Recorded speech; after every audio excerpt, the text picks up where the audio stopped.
kids back to school and everything's going well. Yeah, we just did the, Golf with free time you got now. yeah. It's better during the day. Nighttime, good. Okay. I call to order the meeting of the Minnehaha Creek Watershed District Board of Managers, September 14th, 2023. All managers are present except Manager Sando. We are all in person today. No members of the public. May I have a motion to approve the agenda? Move approval. Manager Miller moves, Manager Maxwell seconds. Those in favor say aye. Aye. Any opposed? Under information, it talks about introducing a new permitting assistant, but we were very fortunate to be able to meet Maggie Mandan during committee, so I think we can move past that.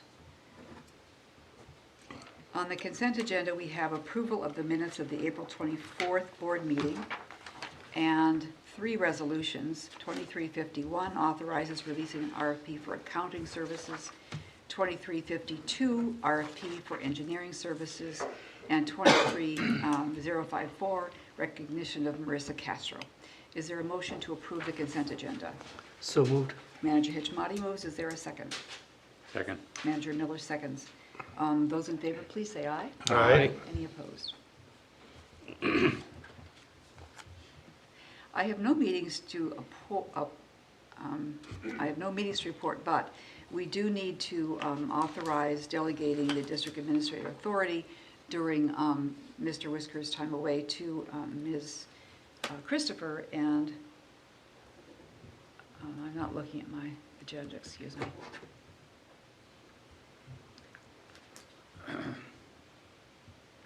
Okay, we don't have a resolution, we're just going to make a motion.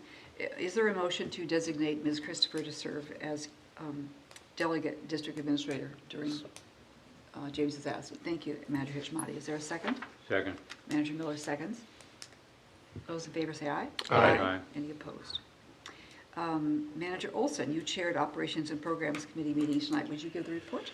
Yes, we did a review of the pilot model outcomes and evaluation of the integrated catchnet model versus an interconnected channel pond routing model, and the amount of work that has been performed by a team of people, not only our own staff, but the folks from Bar Engineering, Bolton and Mank, Stangtech, Edina, City of Edina, Met Council, Hennepin County, and Virginia Tech. And an amazing amount of work went into evaluate the model software that would be that our work would be based on. So we're very optimistic. We do have some grant money that's going to be funding this project, and we'll also be working on more of that approvals tonight in our agenda. So it was a great meeting. Thank you. I agree. Thank you, Manager Olson. The upcoming meetings for this board are listed here in the agenda. And in addition, the Citizens Advisory Committee will meet on September 20th with Manager Sando as liaison. And the Metro Watersheds will meet October 17th with Manager Maxwell as the liaison. Let's move to item 11.1, which is Resolution 23055. Ms. Cermak.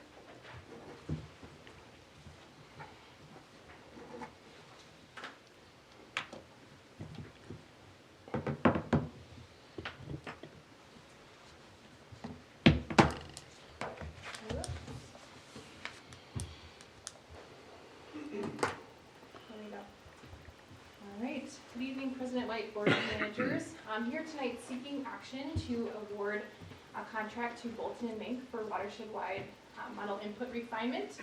This is a scope of work that we've had out for our competitive RFP process for the past 2 months.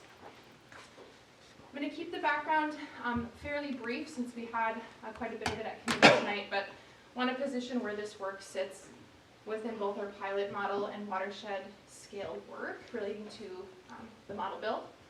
I'll get into what the RFP scope includes, kind of those key task areas, walk you through the RFP process that we've ran, and wrap up with our recommendation.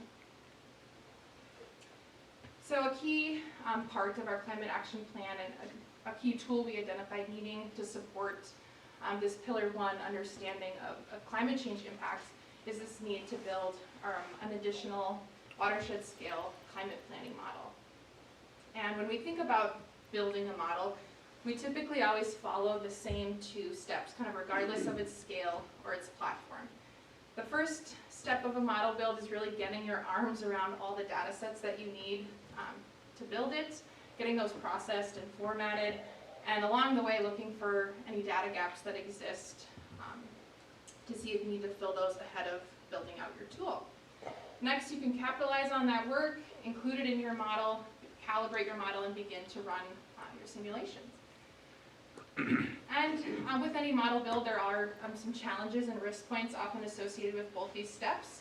When we were looking ahead at our climate planning model with the scale of that model and what we were looking to accomplish with that model, we had identified a couple risk points, one being the challenge of incorporating the various stormwater infrastructure data sets that are present within the watershed district across all the different cities, the counties, MnDOT, and also for this risk point on making sure that we're selecting the right model and are really well informed about how best to scale that model watershed-wide.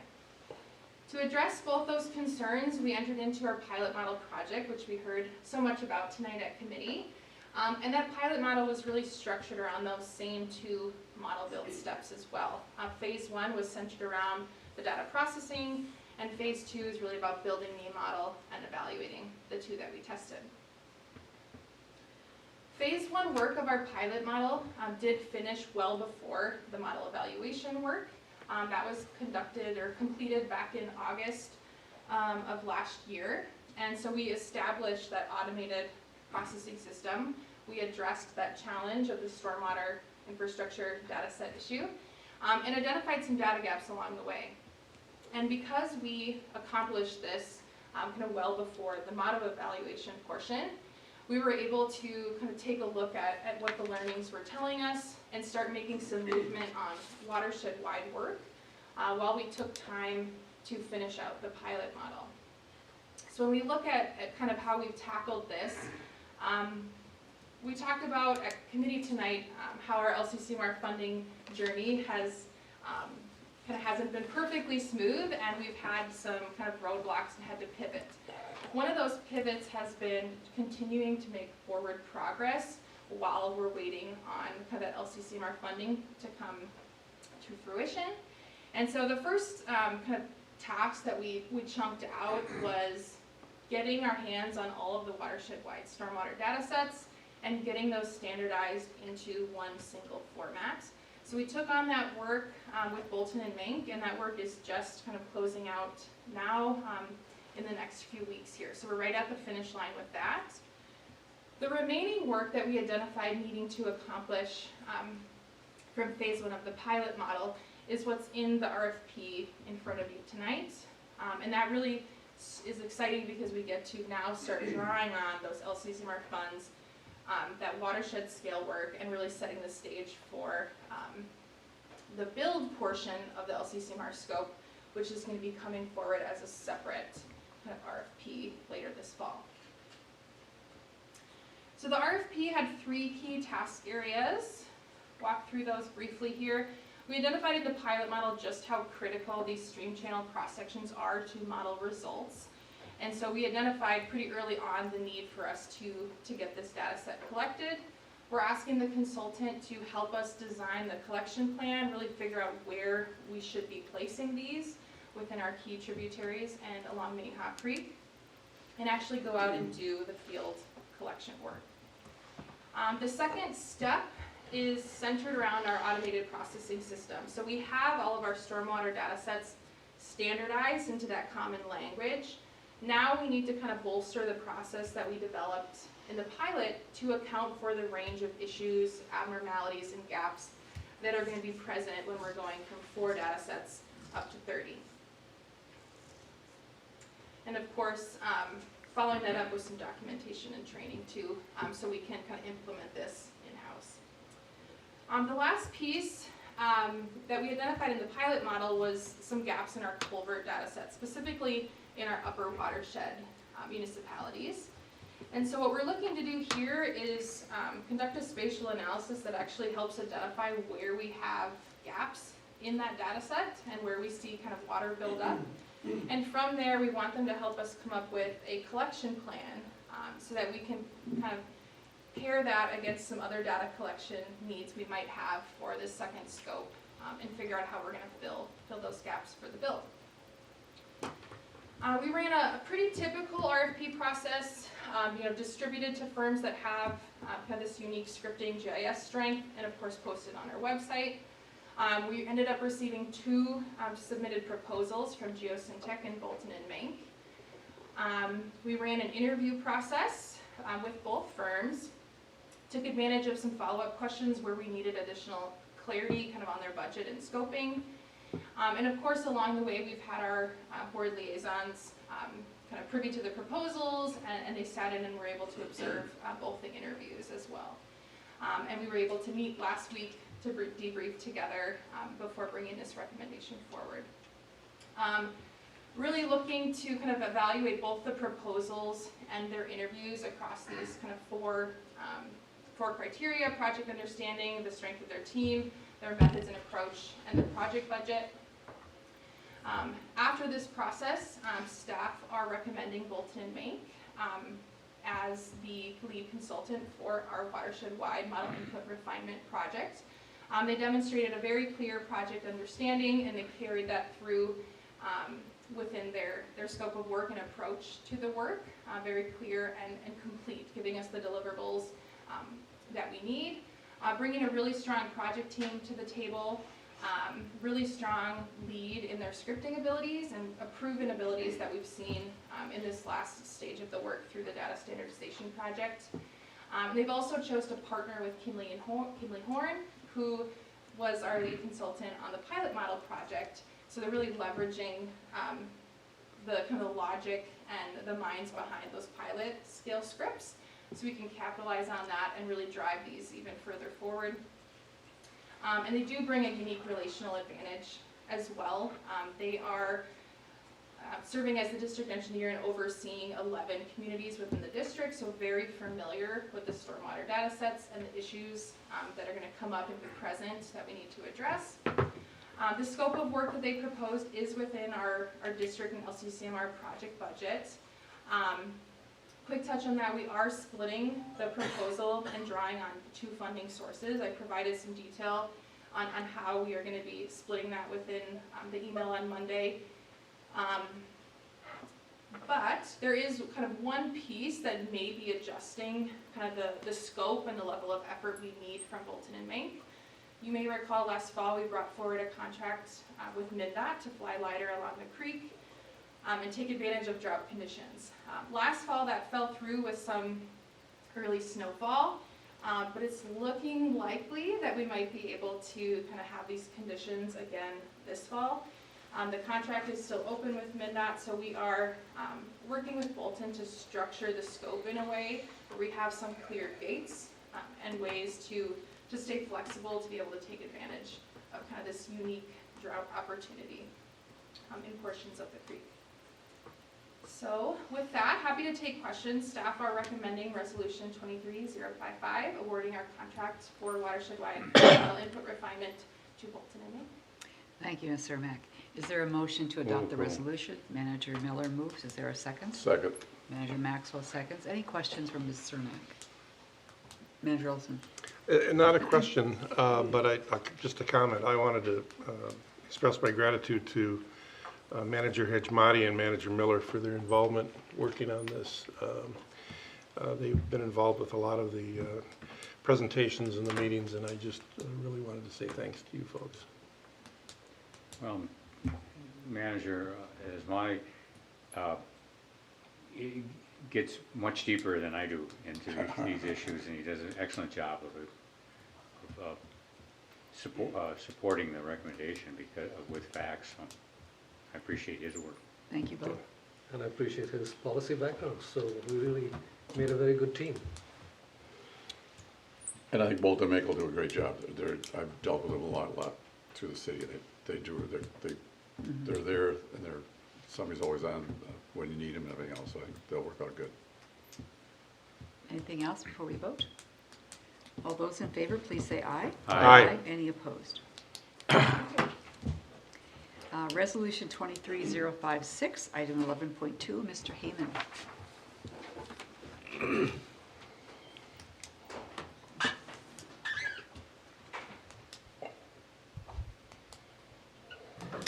Good evening, Madam Chair and managers.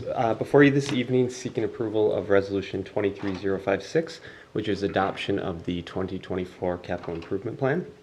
Being that the board has reviewed the CIP multiple times in 2023, most recently in July prior to its release for comment, I didn't prepare additional slides this evening, but of course the information is in your packet, including the 10-year CIP, the multi-year CIP, and all the project one-pagers.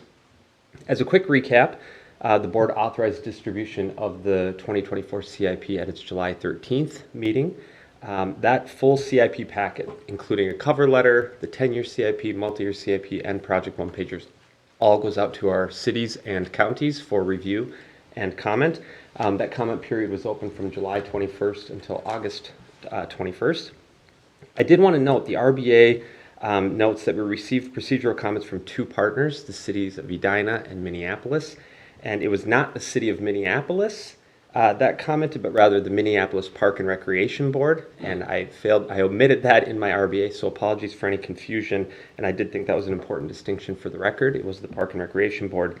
Their comments were great. They focused on the need to continue partnering, both on project prioritization and opportunities in the city, but also described a desire to look at internal loading issues within the city of Minneapolis and continued investment by the Watershed District in maintaining previous projects such as the ponds that we're dredging this winter at Amelia and thinking about partnering on the Glen. The other note I wanted to make this evening was not a specific comment on the 2024 CIP, but a great email we received from the Excelsior engineer, which noted the city's appreciation of our CIP process. But more importantly, they were really excited to continue working with the district through the Land and Water Partnership Program and had noted they felt like there were great opportunities, and that was a strong direction that the district had taken. So I thought those were important clarifications and comments for the record, and wanted to note those because they demonstrate continued support for the district's direction, both with the CIP process and the multi-year CIP process, but also the Land and Water Partnership Program. So with that, I will ask the board to consider Resolution 23056, which is adoption of the 2024 CIP, and we'll be happy to take any questions. Thank you, Mr. Heyman. Is there a motion to adopt the resolution? Manager Hitchmati moves. Is there a second? Second. Manager Olson, second. Any questions for Mr. Heyman? Just, Yes, go ahead. did Park and Rec in Minneapolis get separate letters? Good question, Manager Olson. No, the comments came from Minneapolis Park and Recreation Board. They've received separate letters, yes. Okay. Comments only came from one. So it didn't go to Minneapolis, who passed it down to the park. We sent our. That's correct. We send Doesn't it, work that way in Minneapolis. Okay. and to clarify, Manager Olson, we actually send it to county, cities, and our Park and Recreation Board and Three Rivers Park and Recreation District. So we distribute it beyond just our municipalities and counties. Thank you. Yep. Anything else? All those in favor, please say aye. Aye. Any opposed? Wonderful, thank you. Mr. Whisker is before us next for adoption of the budget and certification of the tax levy. Two separate resolutions for us to consider.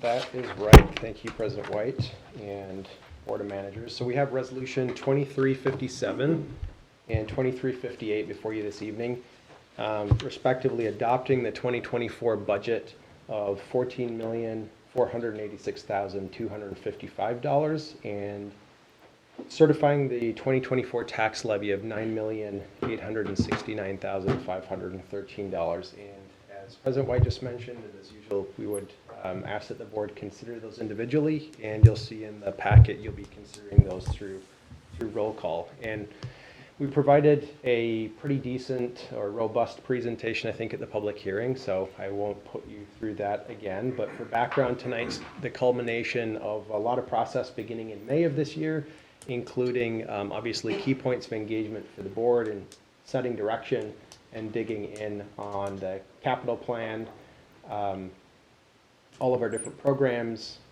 our operations budget, debt service, personnel, but then also key points of engagement for the Citizens Advisory Committee, which we want to thank them for, and again, and appreciate every year their involvement in review, and then the public hearing that we held on August 23rd, which to date's resulted in no comment.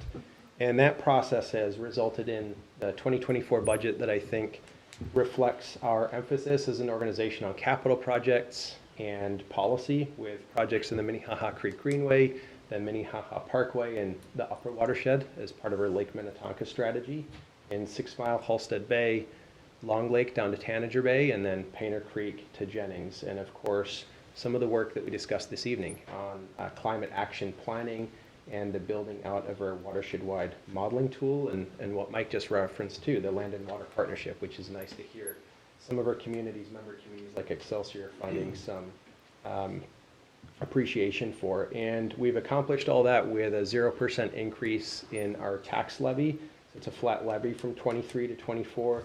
And one of the things that we highlighted through the public hearing too, and you'll see in the updated numbers, the budgeted expenditures in 24 will be supported with just over $1 million in outside revenue in the form of grants.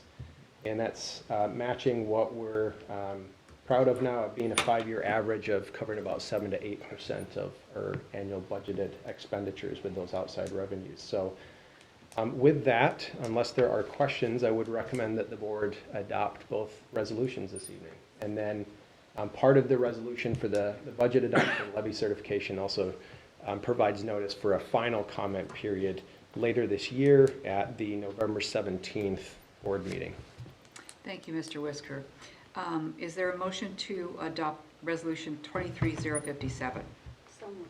Manager Loftus has moved. Is there a second? Manager Hitchmati has seconds. Any questions before voting? Then we will vote by roll call, as Mr. Whisker said. Manager Hitchmati? Aye. Manager Maxwell? Aye. Manager Olson? Aye. Manager Loftus? Aye. Manager Miller? Aye. Manager White also votes aye. Moving now to Resolution 23058, certification of the tax levy. Is there a motion to adopt the resolution? So So moved. moved. I'll take a motion for Manager Hitchmati, second for Manager Miller. Any comments or questions before we vote? We raised the levy last year for the first time like in 4 years. Yep. So we only raised it once in the last 5 years. 6 years. maybe. 6 years, 2% in 6 years. What, 2%? 2%. Over 6 years? Yep. Okay. It's pretty good management on your part. I'll give credit to the board there. Then voting, Manager Miller, Aye. Manager Loftus, Aye. Manager Olson, Aye. Manager Maxwell. Aye. Manager Hitchmati, and Manager White also votes aye. I think that makes it unanimous. Thank you. Very good. Are there any inquiries, issues, or ideas that managers would like to bring forward for possible consideration?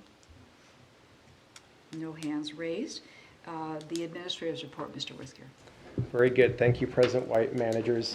Just to segue maybe out of our budget process for a moment, I think the board in the past often asked where the counties stand, and we've got some news from Hennepin County this week that came via Commissioner Gotel's newsletter, and she's the chair of operations, budget, and administration for the county. And this Tuesday, the county received a $2.6 billion budget recommendation from Administrator Huff.